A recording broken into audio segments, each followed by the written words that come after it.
Oh hey guys, and welcome to my February wrap-up. And I can't believe it's February already. This year is moving far too quickly for me. February was actually a really good reading month for me. I don't know how many I read, but I read quite a bit. I probably should have counted them before I started this video, but I'm not good like that. Anyway, let's get straight to it. The first book that I read in February, actually I think I read it in January, but I can't remember if I mentioned it in my wrap-up or not, and that was The Ghost Hunters by Neil Spring. Now, this tells the story of a kind of Holmes and Watson style detective duo who go to visit the Borley Rectory, which was known at the time to be the most haunted place in the entire of the UK. Now this is actually based on a true story, as there was a detective duo around that time who visited the rectory to try and ascertain whether the supernatural happenings were real or not, and this is kind of a fictional retelling of that case. Overall, I have to say that I really enjoyed this book.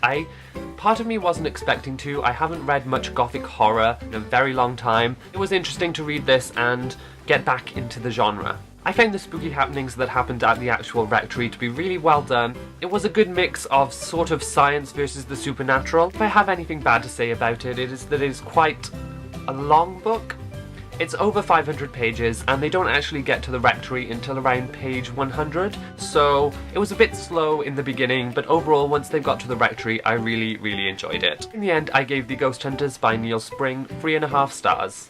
The next book that I read in February was The Last Werewolf by Glenn Duncan, and I really love this book. I actually really love this cover as well. It's so simple, and it's brilliant. The Last Werewolf deals with a character called Jacob who, ironically enough, is the last werewolf. In this world, werewolves are kind of like vampires where they live for a much longer period of time.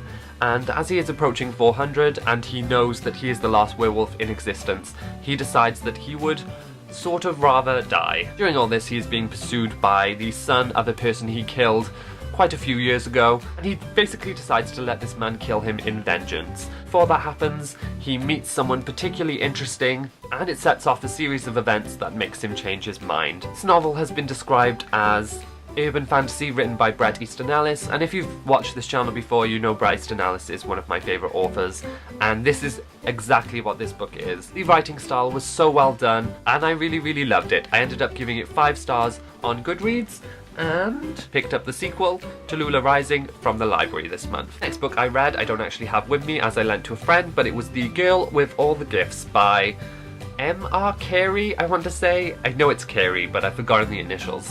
The Girl with All the Gifts was not actually a superhero story like I thought it was going to be, but a dystopian, and an adult one at that, which is a nice change considering all these YA dystopians that we have lately. The Girl with All the Gifts deals with a sort of dystopian / zombie apocalypse type story. There is a research institute that is basically surrounded by a wasteland of all the infected zombies, and inside they have these little children who, while infected with the zombie virus, have not actually turned into zombies. So they are studying and sometimes killing these kids to try and figure out a way to create a cure. Overall, this was another novel that I really enjoyed.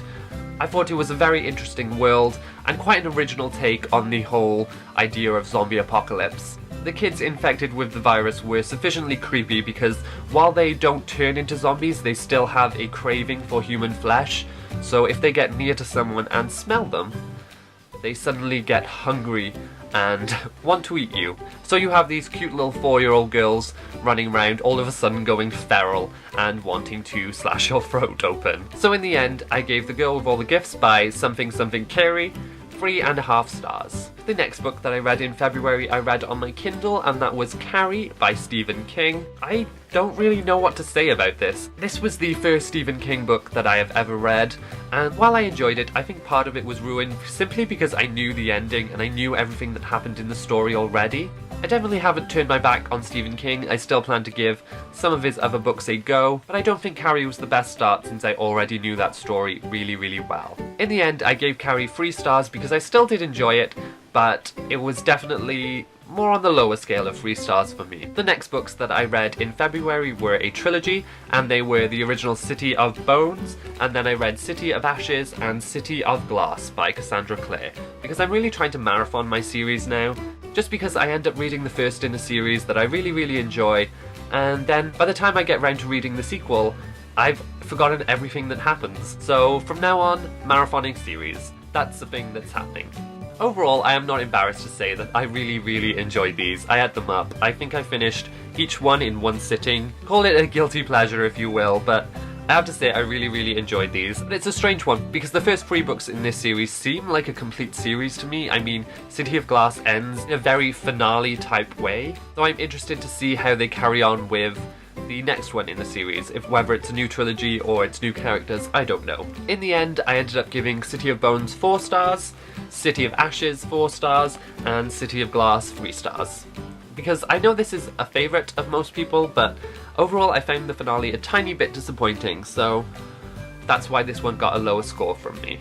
The next book that I read in February I actually lent from the library, and that was The Orange is the New Black by Piper Kerman. I read this because I really enjoyed the TV series. I thought that was brilliant and really funny, and while I knew that the memoir was not going to be funny, I didn't expect it to be so kind of unconnected. I never really felt connected to the main character. It almost read more like a biography instead of a memoir. Although saying that, the memoirs I'm used to reading are about abuse or drug addiction, so I feel those people are more willing to express their emotions on the page, but with this one I just didn't connect. I found it really interesting, and I thought she did a really good job of describing the day-to-day activities in the prison and giving you a sort of insight into what it would feel like to live in a women's prison. Overall, it was kind of meh, I'm just gonna say it. I don't remember if I gave it 2 or 3 stars on Goodreads. I think it might have been 2. But if you enjoy the TV show, I sort of would recommend it, but just know that it's not going to be a sort of hard-hitting memoir, and it's just basically going to tell her story of the year she was in prison. And the last book that I read in February was Barracuda by a name that I cannot pronounce, Christos Tsilokos?